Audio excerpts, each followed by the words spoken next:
gómìnà tẹ́lẹ̀ ní ìpínlẹ̀ Edo tó tún jẹ́ ọ̀kan lára àwọn ọlọ́wọ̀ tó tún súnmọ́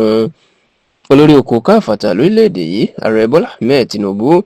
ìyún sẹ́nẹ́tọ̀ Adams Oshiomole tó tún jẹ́ ààrẹ ẹgbẹ́ òṣìṣẹ́ lórílẹ̀‐èdè tẹ́lẹ̀ ó mà ti sọ̀rọ̀ ó ti tú àṣírí lórí bí ààrẹ Bọ́lá Ahmed Tinubu bí ó tún ṣe ṣe sáà kejì sí lọ́dún 2027 tó sì jẹ́ kó di mímọ̀ wípé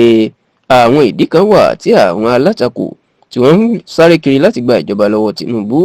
ìyẹn àwọn bíi Peter Obi àti Alhaji Atiku Abubakar tí wọ́n fi lè ṣe àṣeyọrí nítorí pé ó ní bọ́bá lọ wo ìtàn wọn yóò mọ̀ pé Tinubu yóò tó fẹ̀yìn wọn janlẹ̀ lásìkò ètò ìdìbò ààrẹ ọdún 2027 kì í ṣe ìròyìn mọ́ pé lógúnjọ́ oṣù kẹta ọdún tá a wà yìí 20th of March 2025 ìlà àwọn adarí ẹgbẹ́ òṣèlú alátakò bíi Atiku Peter Obi Malam Nasiru El-Rufai Abdulrauf Arẹ́gbẹ́ṣọlá àti bẹ́ẹ̀ bẹ́ẹ̀ lọ Rotimi Amichina kóra wọn jọ tó sì kéde wípé àwọn yóò kó ara àwọn jọ sí abẹ́ ẹgbẹ́ òṣèlú kan láti dojú ìjà kọ ààrẹ Bọ́lá Ahmed Tinubu lásìkò ètò ìdìbò ọdún 2027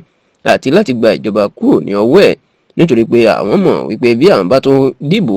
yẹlẹyẹlẹ táwọn kóra àwọn jọ sójú kan yóò tó fún Tinubu láǹfààní láti jáwé olúborí lọ́dún 2027 eléyìí ló sì jẹ́ kí wọ́n padà kéde wípé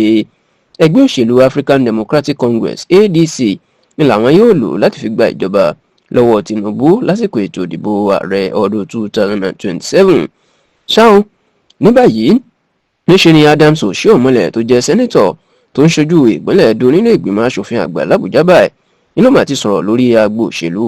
àti nǹkan tí ó ṣẹlẹ̀ níbi òṣèlú ọdún 2027 nínú ìfọ̀rọ̀wérọ̀ tí bàbá tó máa ń pè ní bàbá oníkàkí náà nítorí aṣọ kàkí tó máa ń wọ̀ látìgbà tó ti ṣe ààrẹ ẹgbẹ́ àwọn òṣìṣẹ́ lórílẹ̀‐èdè yìí nínú ìfọ̀rọ̀wérọ̀ tó ṣe pẹ̀lú tẹlifíṣàn Channels TV lọ́sẹ̀ yìí ní Adams Oshiomole ti jẹ́ kó di mọ̀ pé báwọn èèyàn pàápàá àwọn alátakò bàbá wẹnu lẹ̀ bàbá wẹnu ọkọ́ ó ní wọn yóò mọ̀ wípé Tinubu yóò tó fẹ̀yìn gbogbo wọn jẹ̀lẹ̀ pọ̀ ó ní kan lọ pọ̀ wá wọn àti ìpọ̀ tó kan lọ pọ̀ sí wá. Adams Oshiomole ní bí wọ́n bá lè rántí lọ́dún 2019 Peter Obi ló ṣe igbákejì fún Atiku nínú ẹgbẹ́ òṣèlú PDP tó fi kọjú olóògbé Muhammadu Buhari ó ní kí ni àbájáde ẹ̀ ó ní ìlúkulù ní Buhari lù wọ́n ó nígbà tó tún di àsìkò ètò ìdìbò ààrẹ ọdún 2023 tó gbé ààrẹ Bọ́lá Ahmed Tinubu wọlé